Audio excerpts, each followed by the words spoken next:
Bible గ్రంథంలో ఒక మాట రాయబడింది. సహోదరి సహోదరుడు, లూకా రాసినటువంటి సువార్త 15వ అధ్యాయము 7వ వచనంలో ఒక చక్కటి మాట అక్కడ రాయబడి ఉంటుంది.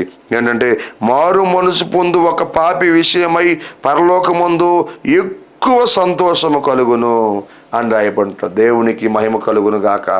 ఆలోచించేయండి, గమనించండి పిల్లరా. 100 గొర్రెలుంటే ఒక్క గొర్రె తప్పిపోతే 100 గొర్రెలు వదిలిపెట్టి ఆ ఒక్క గొర్రె కోసము ఆ కాపరి వెళ్ళి దాన్ని ఎదికి భుజాల మీద వేసుకొని, భుజాల మీద మోసుకొని వచ్చి, పిల్లరా ఇదిగో మరి ఇరుగు పొరుగు వారికి, పని వారికి అందరికి చెప్పి, ఆయన ఇదిగో తప్పిపోయినటువంటి నా గొర్రె ఇదిగో నాకు తిరిగి మరలా దొరికిందని చెప్పి సంతోషించడా.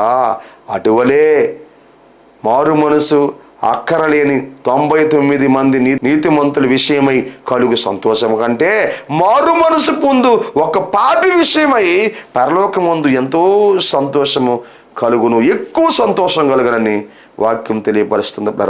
అవును, తప్పిపోయిన ఒక వ్యక్తి దొరికితే, పాపములో బ్రతుకుతున్న ఒక వ్యక్తి దొరికితే, ఆ వ్యక్తి మారు మనసు పొందితే, ఆ వ్యక్తి పశ్చాత్తాపడితే, ఆ వ్యక్తి వేడిస్తే, ఆ వ్యక్తి కన్నీరు గారిస్తే, ఆ వ్యక్తి రోధిస్తే, తన పాపాల గురించి గ్రహింపు కలిగి తన పాపాలు తన అపరాధాలు, తన అతిక్రమాలు, తన దోషాలు అన్నీ కూడా ఒప్పుకుంటే దేవునికి ఎంతో సంతోషము వాక్యం మనకి తెలియపరుస్తూ ఉంది. పిల్లరా, తప్పిపోయిన గొర్రె దొరికింది కదా, అందుకే కదా సుంకరి, దేవా పాపిని నన్ను కరుణించు, తన పాపాన్ని ఒప్పుకున్నాడు సుంకరే. అందుకనే అతని కంటే, పరిసేడి కంటే ఇతడు నీతిమంతుడిగా తీర్చబడ్డాడు.